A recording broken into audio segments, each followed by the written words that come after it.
Music singer Gorelal Burman जी के निवास पामगढ़।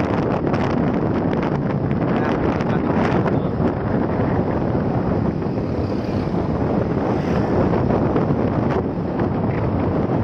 आना थोड़ा इंटरव्यू थोड़ा दीजिए साहब।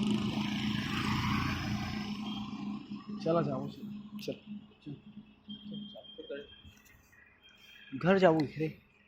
ये है गोरेलाल बर्मन जी का घर पामगढ़। कैसे कबू कबूआ थे चेले चपाटी रही तो गाड़ी उड़ी नहीं है ना, नहीं है प्रोग्राम चल जाते हैं।